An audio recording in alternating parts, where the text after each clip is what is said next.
La expedición a la especiería, con este final insospechado que es la vuelta al mundo, marca realmente un hito en la historia de la navegación. En primer lugar, por haber descubierto un paso al Océano Pacífico, el estrecho de Magallanes, y después, y esto es un final inesperado, contraviniendo además las órdenes expresas del rey, que Elcano emprendiera una ruta nueva y diera la vuelta al mundo.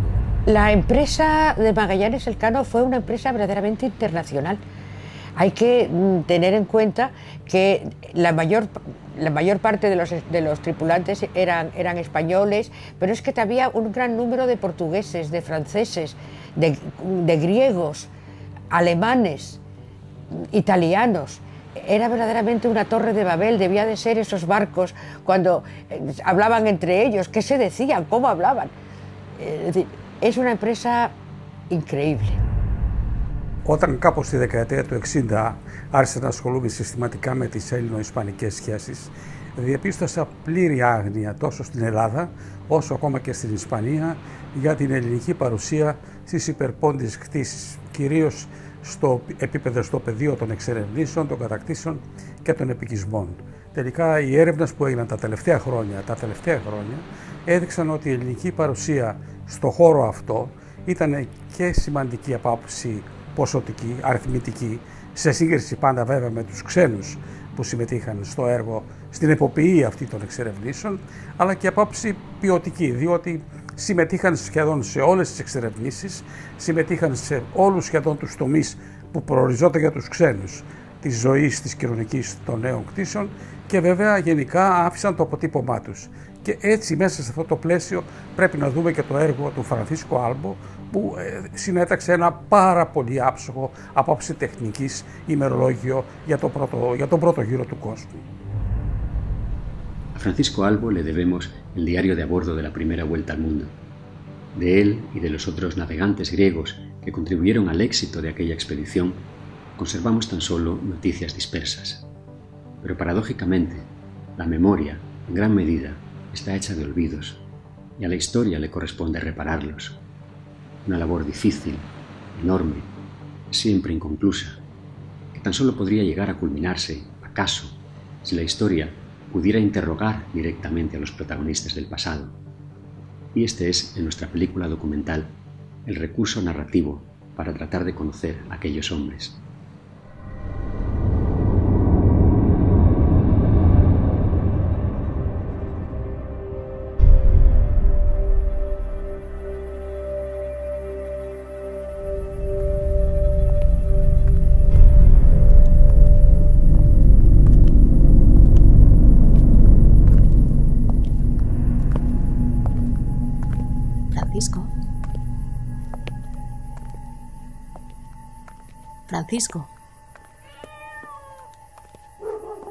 Francisco Albo.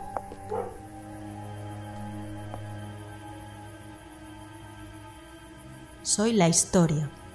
Estás aquí porque yo te he llamado. ¿Y para qué me has llamado?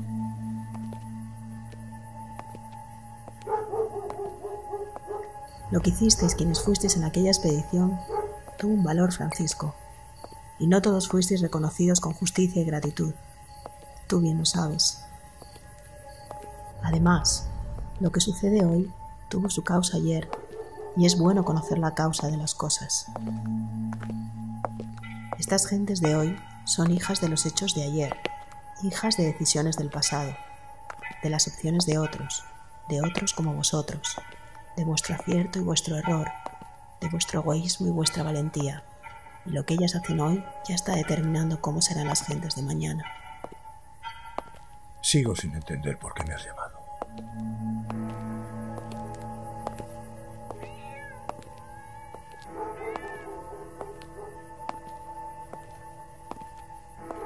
Yo hago que lo que sucedió una vez cuente para siempre.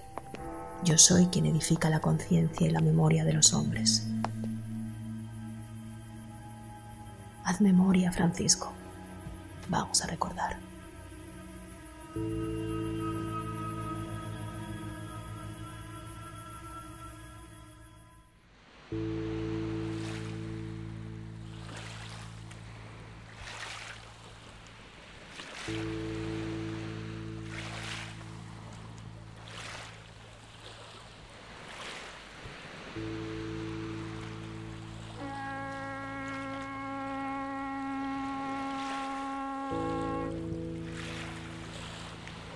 ¿Quién fuiste, Francisco Albo?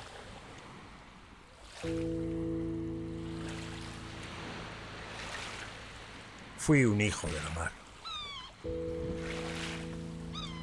Un loco que embarcó con 250 marinos en una expedición a lo desconocido y que volvió con 20 moribundos como piloto de la única nave que sobrevivió a aquella locura.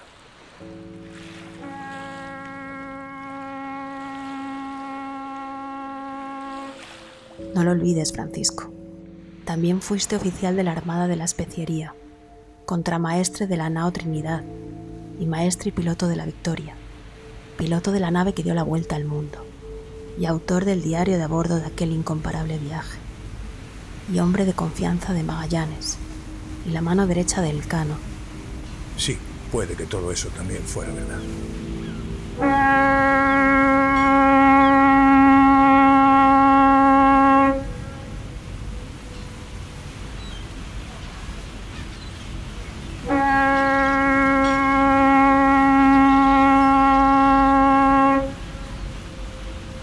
Gran cosa de ser, hacer andar una nave sin concierto del viento.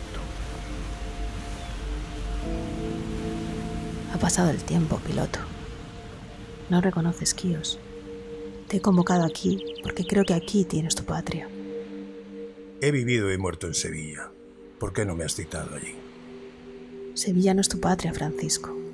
Tú huiste de Sevilla hacia el océano, y la patria es el lugar donde el deseo de huir desaparece. También huí de Rodas un día. Y si es como tú dices, no he tenido más patria que la mar. La misma que tuvieron Magallanes o Elcano. La misma que tus compañeros Miguel de Rodas o Nicolau de Nauplia. La misma que Caboto o que el propio Colón. Todos los que hicisteis grande la navegación de tu tiempo, fuisteis marinos con varias tierras mezcladas en la sangre. Razón tienes. Todos fuimos mestizos en tierra y hombres de raza tan solo en la mar. ¿Cuántos griegos ibais en esa expedición a la especiería? 8, y un muchacho que no llegó a embarcar. ¿Me contarás de ellos? Mestizos como yo, salvo en la mar.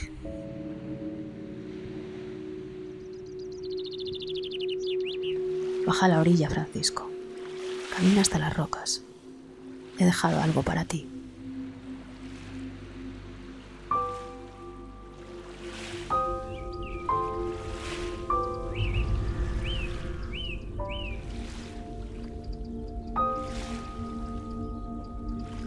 ¿Por qué juegas conmigo? ¿No están las cosas bien como están? Yo tengo una misión, piloto. Combatir con la verdad el olvido y tratar con ello de que el mundo mejore. Tú tienes que ayudarme ahora.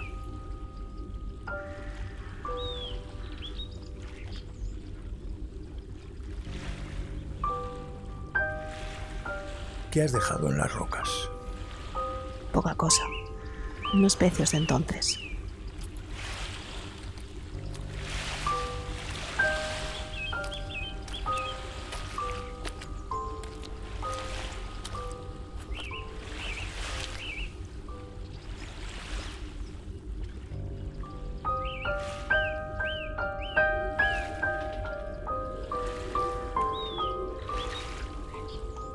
Especias. Clavo, canela, sándalo, pimienta, jengibre, nuez moscada. Las especias, Francisco. ¿Cómo algo tan pequeño y tan nimio ha podido mover tanto anhelo y tanta hostilidad? Porque Dios las sembró en un solo lugar de la tierra y el diablo sembró en todo su deseo. ¿No fue así como empezó todo? La antigua ruta de la seda estaba bloqueada por el turco, y España y Portugal, dos hermanos rivales, trataron de encontrar una ruta por mar para llegar hasta las islas de la Especiería. Castilla andaba aún en guerra con el Islam, por lo que Portugal se adelantó, asegurándose el control de la ruta por el oriente. Y entonces apareció Magallanes, prometiéndole al rey Carlos que él sabría encontrar el paso hacia la mar del sur para llegar a las especies navegando siempre hacia occidente. A partir de aquel momento... Deja que sea yo quien te lo cuente.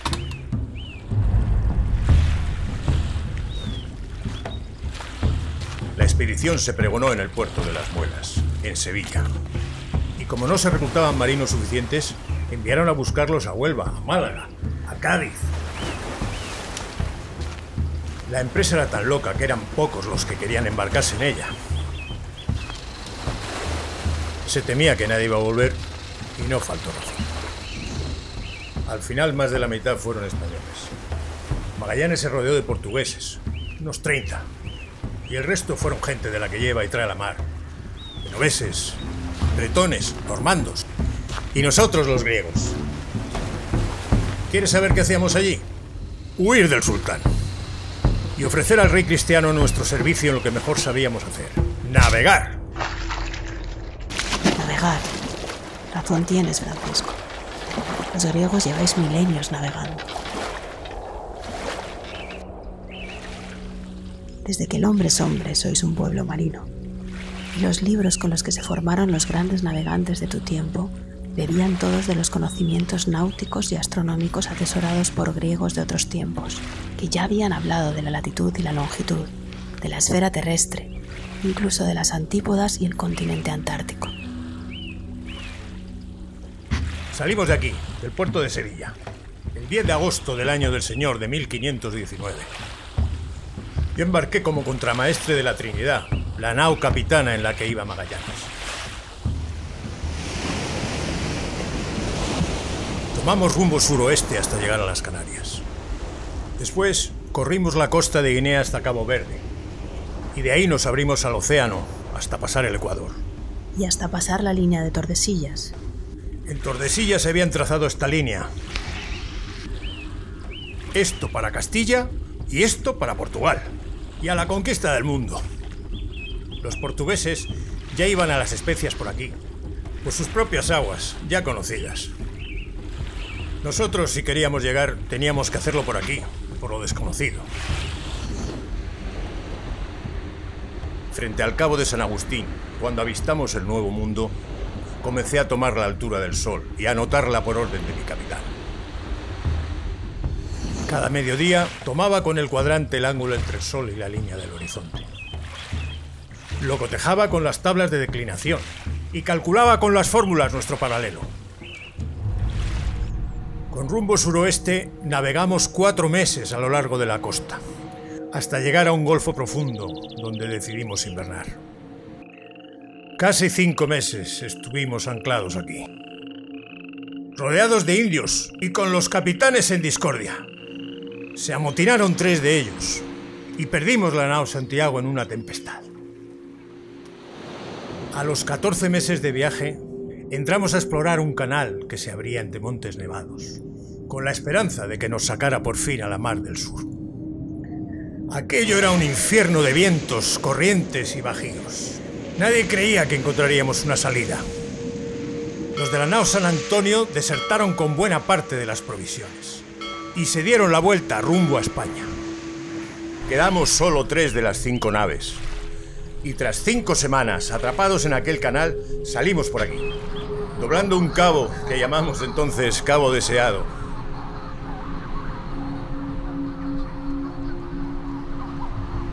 Aquí cambié de barco, porque me nombraron maestre de la nao Victoria. Y aquí nos abrimos al océano. 3 meses enteros y 20 días más navegamos por el mayor océano del mundo sin tocar tierra. Se acabaron los víveres. El bizcocho era un polvo mezclado con gusanos, pero nos lo comimos. Por no morir de hambre, comíamos serrín de la madera. Nos comimos asado el cuero del palo mayor. Nos comimos las ratas que se habían colado en la bodega. Pero aún así murieron 19. Y los demás estábamos enfermos de escorbuto, que no nos cabían las encías en la boca. 4000 leguas navegamos por esta mar interminable, que por gracia de Dios la hallamos tan serena y propicia que la llamamos Océano Pacífico. Cuando por fin llegamos a las primeras islas de Asia, me pasaron al puesto de piloto. Hicieron maestre a otro griego, Miguel de Rodas. Aquí, en Mactán, perdimos a Magallanes y a otros 6 compañeros a manos de los indios.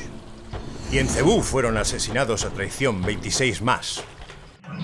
Nos echamos a la mar en busca de refugio, rodeados de islas y temiendo a todas horas que salieran a matarnos desde cualquiera de ellas. Por falta de hombres, tuvimos que quemar la nao Concepción. ¿Cuándo arribasteis a la especería? Un 8 de noviembre, 2 años y 3 meses después de haber salido de Sevilla. En la tempestad que atravesamos en el archipiélago, se nos apareció San Telmo en el Palo Mayor, y San Nicolás y Santa Catalina en el de Mesana y el Trinquete. Y por su intercesión llegamos a Tidore. Tidore, ahí fuimos bien recibidos e hicimos buenas paces. Pero no nos quedamos mucho, por miedo a que llegaran los portugueses. Cargamos el clavo y las demás especias, y nos hicimos a la mar con las bodegas llenas. Pero la Trinidad hacía agua, y hubimos de volvernos a Tidore. Allí se quedó 4 meses para ser reparada. Sus hombres intentaron después tornar por el Pacífico a Castilla, y no lo consiguieron, cayendo finalmente en manos de los portugueses. Nosotros, sin aguardar las reparaciones, habíamos zarpado ya con la victoria, pero hacia poniente, por el otro lado del mundo. Miguel y yo, sabiendo que no eran aguas fáciles, propusimos continuar la ruta por el norte del Índico. Pero el Cano, que era ya el nuevo capitán, por evitar la ruta portuguesa, decidió que nos abriéramos al sur, a aguas desconocidas. Vive Dios que no sé lo que hubiera sido peor. 4 meses y medio navegamos sin hacer escala. Y esta vez con peor fortuna aún que en el Pacífico. Achicando agua, con fuertes temporales y vientos y corrientes en contra. Perdimos 21 hombres más hasta llegar al Cabo de Buena Esperanza. Buena Esperanza. Sí, que llaman también Cabo de las Tormentas. Allí, vive el cielo, nos recibieron 14 días de temporal, que acabaron partiéndonos el Palo Mayor y la verga del Trinquete. Y aún nos quedaba remontar todo el Atlántico. Y lo remontamos, viendo nuevamente de la costa. Todos los días entregábamos al mar el cuerpo de algún muerto. Llegados a la altura de Cabo Verde, decidimos que o moríamos todos o surgíamos a por agua y a por mantenimientos en tierra portuguesa. Se decidió desembarcar en una de las islas, y allí los portugueses apresaron a 13 de los nuestros. Los otros 18, y los 3 indios del Maluco que con nosotros traíamos a bordo, conseguimos llegar a Sevilla el 8 de septiembre de 1522. Festividad de Nuestra Señora de la Victoria, que fue deseo de Dios que coincidiera. Con un hilo de vida, achicando el agua de la nave día y noche, habiendo navegado ya más de 1000 jornadas, y flacos como jamás lo ha estado ningún hombre, que aún lo cuento y me ahogan las lágrimas. ¡Vivan los hombres del Cano! ¡Viva, viva! ¡Francisco! ¡Francisco!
También esto venía en el cofre. ¿No lo reconoces? No es mi letra. Pero son tus notas, Francisco, tu derrotero. Alguien pasó a limpio aquel cuaderno de bitácora que a la vuelta del viaje entregaste en la casa de contratación de Sevilla. Gracias a ellas conocemos hoy las coordenadas diarias de la ruta. Sabemos con qué dificultad y exactitud calculabas la latitud tomando la altura del sol con el cuadrante. Sabemos lo difícil que era calcular la longitud con la mínima ayuda de un reloj de arena. Tú nos hablas de la velocidad diaria de las naves, del carácter de cada viento. Dices cuál era el nombre que daban a los sitios los indígenas y cuál el que le disteis vosotros. Y adviertes a los futuros navegantes de los pasos difíciles y de los peligros que hallarán en la ruta. ¿No te das cuenta, Francisco?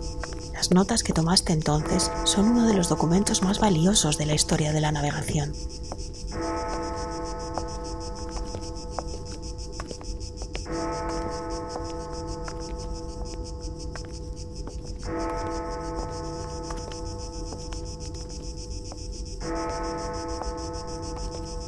¿Sabes? Hay quien dice que el derrotero no lo escribiste tú. ¿Eso dicen? ¿Quién lo escribió entonces? El Cano. Dicen que de las notas se desprende que quien las tomó tenía alta responsabilidad en las decisiones. ¿Y acaso no la tiene quien guía una nave? Antes de partir, el rey dejó dispuesto que todo marino de nuestra armada tuviera libertad para escribir su testimonio sobre la expedición. Y con esa libertad comencé a escribir yo, estando en la nave de Magallanes, mucho antes de que el Cano fuera nombrado capitán. Si fui bueno para llevar la nave y calcular la posición y el rumbo, ¿por qué no habría de serlo para tomar nota de ello? Alguien pensará que por ser extranjero. No te acuso, Francisco, pero he de estar abierta a quien tenga una prueba que cuestione lo dicho. Aquel que la tenga, que la traiga.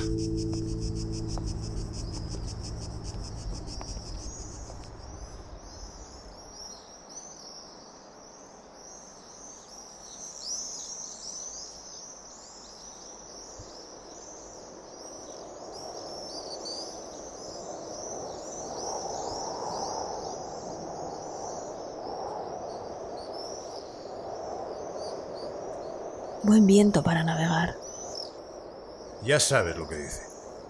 Ningún viento es bueno para quien no sabe hacia dónde navega.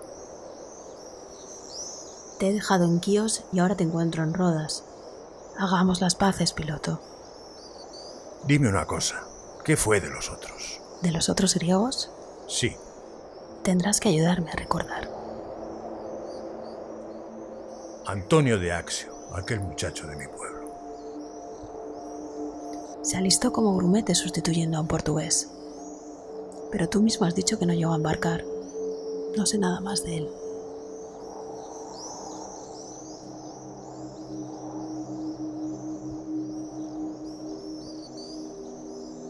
¿Y de Simón, el otro marinero de Axio? Fue de los que iban en la San Antonio, cuando nos abandonó en el canal.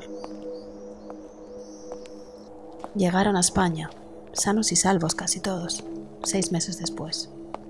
Declararon que se habían vuelto por haberos perdido de vista durante varios días.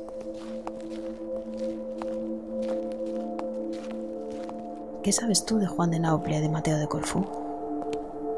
Desertaron los dos al llegar a Borneo.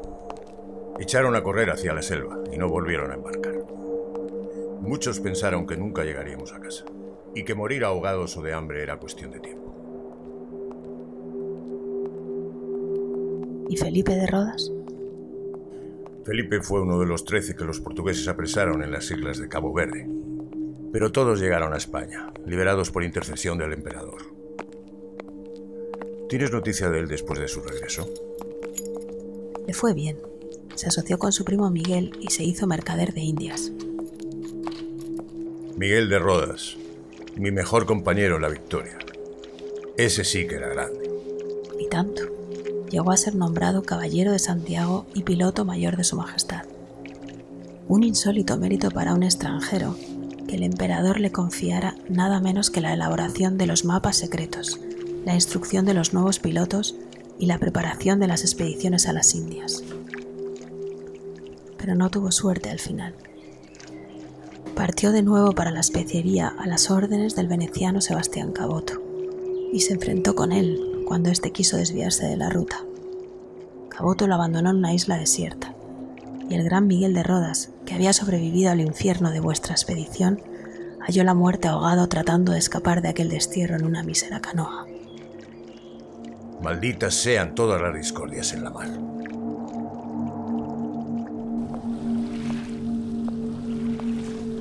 Y había otro Miguel, también de aquí, de Rodas. Sí, Miguel Sánchez de Rodas. De ese no tengo noticia.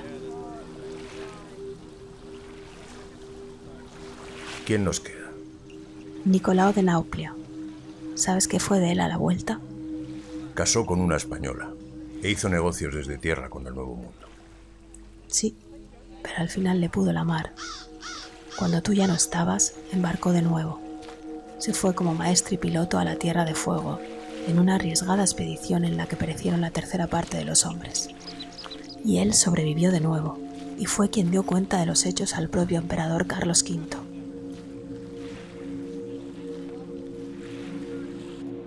Ya solo quedas tú, Albo. Tú fuiste el único de los griegos que no llevaba su lugar de origen en el apellido. Llevaba el apellido que mis antepasados trajeron de Italia. Mi patria, ya te he dicho, es la mezcla del agua de este mar con la tierra de sus orillas. Nací en Quíos, cuando mandaban allí los genoveses. Me casé en esta isla de Rodas con Juana de Paradisi, que Dios tenga en su gloria. Aquí nació mi único hijo, Batista. Tras dar la vuelta al mundo, fui a encontrarme con ellos a Mesina, a donde habían ido huyendo de los turcos, que ya estaban aquí, dentro de estos muros. Y después pusimos nuestra casa en Sevilla, donde acabé mis días, pasados los 50. ¿Qué más quieres saber de un pobre marinero? No olvides mencionar, pobre marinero, que cuando a la vuelta del gran viaje, el rey emperador le dijo al cano que acudiera a la corte a darle cumplida noticia de todo, con los 2 hombres más cuerdos y de mejor razón de entre sus compañeros. El capitán te escogió a ti, a su piloto griego. A mí y al cirujano Hernando de Bustamante, un gran hombre. Todos fuisteis grandes, cada cual a su modo.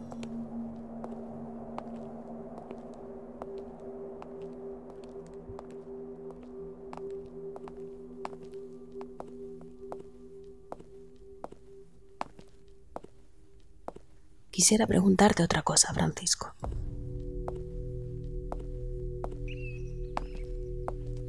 Es sobre las disputas entre Portugal y Castilla acerca de la jurisdicción en las islas de la Especiería. Cuando los 2 reinos intentaron dirimir el conflicto, 3 de tus compañeros griegos fueron con el cano a una junta de sabios a dar testimonio al respecto. ¿Por qué no fuiste tú siendo el piloto? Estaba ausente.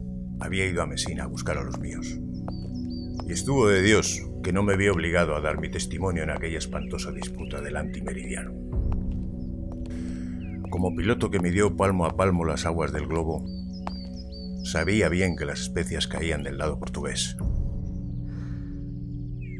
En efecto, así se demostró más tarde. Tiene gracia. Cuando en Tordesillas se trazó la línea alejandrina, nadie pensó que la concordia que entonces se lograba por este lado del mundo traería la discordia por el otro hemisferio. ¿Qué te hace sonreír? ¿Sabes lo que les dijo un niño pícaro a aquellos sabios que en la ribera del Guadiana discutían acaloradamente para partir en 2 la redondez del mundo? No. El mocoso se alzó los faldones de la camisa y con el culo en pompa les dijo: pues echad la raya por aquí en medio. Ay, soberbia y vanidad fue querer repartirse entre 2 los derechos de conquistar el mundo. Dime tú una cosa. ¿Qué fue de la nave? ¿La Victoria? Algunos pedían que fuera conservada para la memoria, pero fue vendida. La subastaron en las gradas de la Catedral de Sevilla y se hizo con ella un genovés que la puso al comercio con las Indias. Vive el cielo, más marinera que nosotros. Ahora, Francisco, existen 4 copias de vuestra nave, y una de ellas ha dado otra vez la vuelta al mundo. No quiero imaginármelo. Todo ha cambiado mucho, Francisco. El mundo gira y en cada vuelta nace algo nuevo, y algo viejo se va quedando atrás. 500 años han pasado desde que le disteis la vuelta a este viejo mundo, navegando hacia poniente en una cáscara de nuez. Ahora los barcos navegan sin el viento, van a su antojo, a su favor o en contra. Hay naves que son como ciudades, y otras aladas y veloces que no surcan la mar sino el azul del cielo.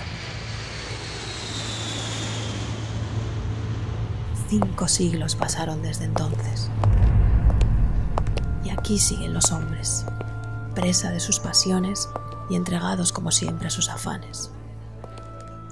Incierta aventura la de los hombres. Míralos. Desde el tiempo en que viviste tú, han ido ganando dominio sobre el mundo. Quizá demasiado para su aún escaso juicio. Míralos y comprende, Francisco. Míralos, ahora que tú los ves sin que ellos puedan verte.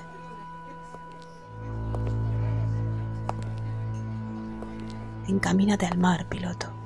Ya vamos terminando. ¿Recuerdas la divisa que el emperador le concedió al Cano en reconocimiento a vuestra hazaña? Primus circumdedistime. Primus circumdedistime. El primero que me diste la vuelta.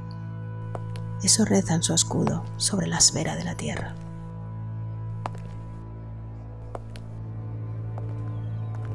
Sigue avanzando, sigue hasta donde termina la costa.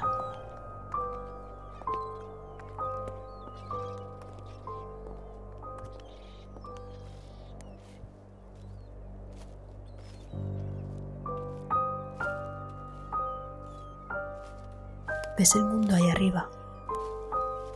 Ahí lo tienes. Hecho de pedazos, de trozos de sí mismo rotos y recompuestos, roído por el tiempo y atravesado por su eje como un corazón arponeado. Lee ahora la divisa que lo ciñe como una ráfaga de viento. Vos inter primus circumdiderum me. Eso es. Vosotros entre los primeros que me dieron la vuelta. Ahí tenéis, Francisco, el tributo a vosotros, los 8 marinos de Rodas, de Quíos, de Nauple y de Corfú, los navegantes griegos de la primera vuelta al mundo, el tributo a vosotros en vuestra propia patria.